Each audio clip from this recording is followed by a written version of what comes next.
Okay, what's up, tycoons? What's up, traders? Gonna do a video on coin today. It's ticker symbol COIN. This is the Coinbase stock.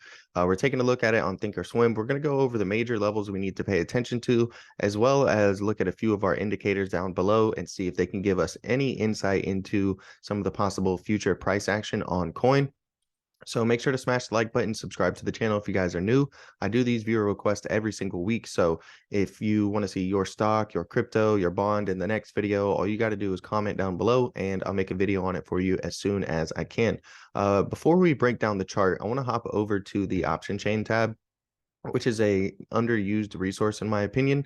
And you can use this to kind of just get an overall sense of, what people are betting on the stock. All right. The calls measure the, bullish bets. Okay. And puts measure the bearish bets. And you can take a look at the open interest to see where the largest amount of call options or put options are at, kind of telling you what people, based on the open interest, where they think the stock can go. So if you take a look at the call side, all right, the largest amount we have on open interest for March 17th is going to be 7,579, and that's going to be right at 95. Okay, meaning that there's about 7,580 bets really that people think it's going to come up to 95. Now if you take a look at the put side, okay, the highest bet is actually going to be 9,837 at a strike price of 55. So we're much closer to this 55 strike price. And previously, the strike price was already in the money. So it's going to be an interesting, way to see where it goes.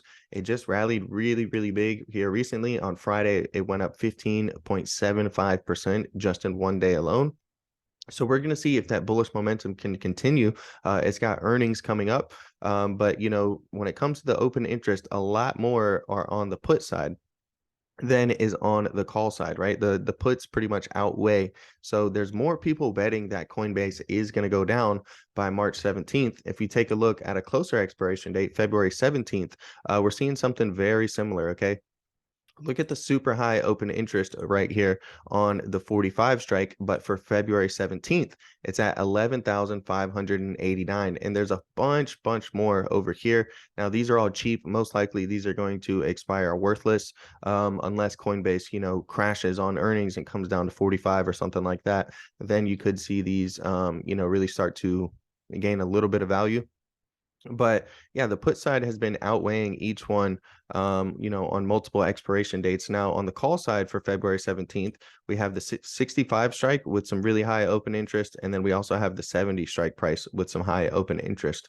So to me, that basically just means like, hey, people think that, this thing could rally up to 70, or, it could end up collapsing all the way down to 45, based off of, the March and the February option contracts. So that's kind of like a little bit of a range for us to go off of as we head into the chart. Okay, so now we're going to break down the chart. The first thing we're going to do is look at our major fib retracement levels. Okay, that's going to be these three levels right here: the 61.8, 50%, and 38.2. The reason you look at these is to spot trend continuation or trend reversals. So nothing moves in a straight line down or a straight line up. You get a move down retracement continuation lower for a continuation, or a move up retracement continuation higher for a continuation, right? You can use these to spot reversals when you come through and you break through those retracement levels. When you break through those retracement levels, then you can possibly spot a reversal. So if we look at, what it's done here previously, right? We had a high, we came down, we retraced up, we consolidated a little bit, right? And it tried to break out past our major retracement level, but it wasn't able to, and we ended up continuing the downtrend, right? And so we're doing the same thing right now. We moved down, we've retraced, we're consolidating a little bit, it's creeping up above our major retracement level, but we haven't got confirmation of a breakout, right? So we really need it to stay above 60.45 if you're bullish on this and you want to see it continue to go higher. That's going to be the line in the sand, right? We really need to stay above there, and once we can really stay above there, then we have the potential to head up higher.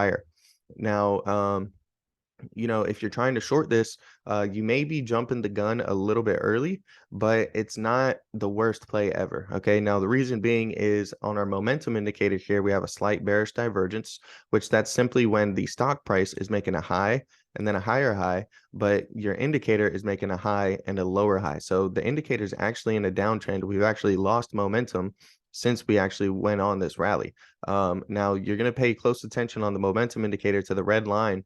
Once you see us cross below that red line and start trading below it, then that could be a sign that momentum is flipping to bearish momentum. So we've got a bearish divergence on our momentum indicator. The MACD still looks good. Okay, the MACD is trending up. That's what you want to see if you're bullish. If you get a crossover and this line crosses below the other line, all right, that could be a potential sell signal on the MACD. Our relative strength index, measuring the relative strength of the stock at its given price, also has a slight bearish divergence. Notice how we're topping out right here. We're not making new highs on the RSI after we made a high and a higher high. We're not really making new highs on the relative strength index. We're staying flat at the same level. That'd be a slight bearish divergence. And our DMI down here, this basically, the way I have it color coordinated is it shows you who's in control of the stock right now. Green means the buyers are in control when the green is up on top. Blue is the average, and then red is going to be the sellers. So buyers are in control right now, but the blue line is catching up very, very close to it. So if this starts to dip below the blue line, most likely you're going to see sellers start to curl back up. And, you would be looking for sellers to cross up above the green line here if you're looking to short, basically Coinbase, if you're looking to short Coinbase. So, there is a couple signs, right? We have a bearish divergence on the momentum indicator. We got a slight bearish divergence on the RSI. We're testing our major retracement level. It just could be a little bit too early to short, right? You could jump in here and try to get a short position, but if we manage to pull back and then break out back above 60.45, you need to be really cautious, because that could be really starting a reversal, and we could come up to test our previous highs here right around 75. So, just pay close attention to that. Otherwise, this would be a trend continuation. Okay. And we'd head back to the downside, possibly retest our most recent lows down here at 31.55, which would put those 45 put option contracts in the money, right? Now, we also saw that there was a lot of the 60 and a lot of the 70 call strikes, or 65 and 70 call strikes that were in the money, or not in the money, but had high open interest. And if we do get the reversal, those are going to be in the money, and we're going to come up here and potentially retest 75.